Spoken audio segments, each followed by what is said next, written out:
नमस्कार, मी मयुरी खामकर तुमचं स्वागत करते आहे. तर आजचा जो विषय आहे ना, तो असा आहे की आज मुंडीचा रस्सा बनतो आहे, ते पण चुलीवरती. तर मुंडीचा रस्सा बनवण्याचं कारण म्हणजे माझी डिलिव्हरी झाली आहे आणि डिलिव्हरी होऊन 1 महिनाच झाला आहे. बाळ आहे छोटं, 1 महिन्याचंच झालं आहे ते पण.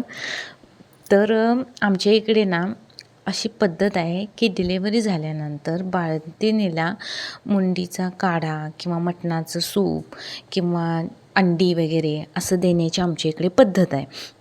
तर त्याच्यामुळं काय होतं, जी डिलेव्हरीमध्ये जी अ, नवीन झालेल्या आईची जी झीज आहे ती भरून निघते. तर यासाठी ना मुंडीचा रस्सा ही रेसिपी चालू आहे चुलीवरती करायला.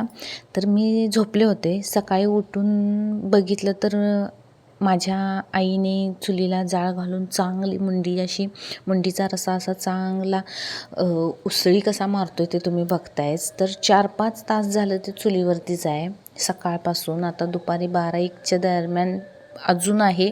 अजूनसुद्धा तो चुलीवरती आहे.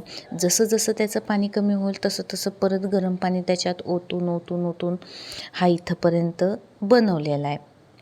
तर तुम्हाला जर बघायचं असेल की हा मुंडीचा रस्सा कसा बनवतात, तर त्याची रेसिपी जर तुम्हाला हवी असेल तर ती मी टाकते. आणि हा रस्सा जो आहे तो कोल्हापूर पद्धतीनं बनवलेला आहे, कारण मी कोल्हापूरची आहे. तर तुम्हाला अजून कोणते व्हिडिओ जर असे बघायचे असतील तर मला तुम्ही सांगा, मी ते बनवते. आणि हा मुंडीचा रस्सा जो आहे तो चुलीवरचाच चांगला लागतो, गॅसवरती बनवलेला चांगला लागत नाही, नाही कुकरमध्ये शिजवलेला चांगला लागतो. हा असा 4-5 तास चुलीवरतीच शिजवावा लागतो आणि त्यानंतरच तो पिण्यासारखा आणि त्याच्यातून पौष्टिक घटक जे आहेत ते आपल्याला मिळू शकतात. अशाच प्रकारचे जर व्हिडिओ तुम्हाला बघायचे असतील तर चॅनेलला सबस्क्राईब करा आणि जर व्हिडिओ आवडला तर लाईक करा. थँक्यू.